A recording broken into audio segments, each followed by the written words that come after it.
Thanks for joining us on another episode of Eagle Eye. I'm Jeff Mosher from CSN Philly. Joining me is Reuben Frank, the man, the myth, the living legend. We're here at the NovaCare Complex as we are every Friday to give you a little bit of analysis and a prediction on the game. Sunday, the Eagles take on the Pittsburgh Steelers at Heinz Field. This has been a horror house for NFC teams.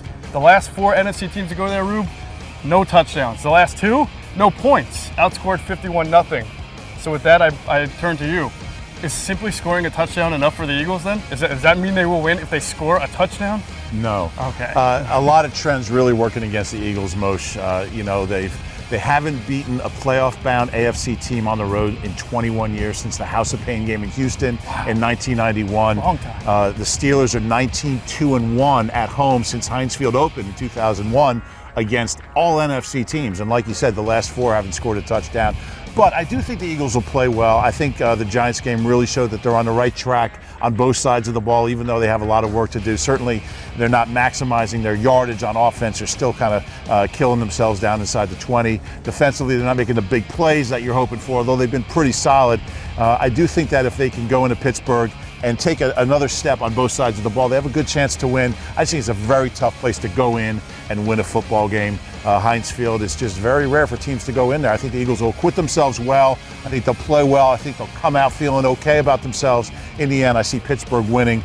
I'm going to go something like low-scoring game. I'm going to go 20-17 Steelers. Eagles fall to 3-2, but it's not a total disaster. Yeah, sure. It sounds like you think, and this isn't surprising, it sounds like you think this is going to be a defensive game between an Eagles team that's played very good defense and a Steelers team that traditionally plays good defense, especially in their own house, and they get back Troy Polamalu and James Harrison. That's really big. You know, they gave up about over 30 points to the Oakland Raiders. They didn't have those 2 guys. I think they are going to be a different team. Here's what concerns me if I'm an Eagles fan. What Pittsburgh runs is exactly what Arizona ran 2 weeks ago.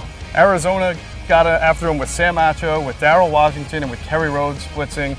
You take those 3 guys out and replace them with James Harrison, Lamar Woodley, and Troy Polamalu. 2 of those guys are maybe Hall of Famers, okay? So that's even more that the Eagles have to worry about. And even though they've kind of seen the blueprint for it, I'm just not sure that they go into Pittsburgh and just contain those guys. I don't know if they're 100% healthy, but I have a feeling that if Polamalu and if Harrison are on the field, they're going to make an impact, and it's going to be tough for the Eagles. I do think the one area where Michael Vick has made a lot of improvement in the last couple of weeks is that blitz recognition.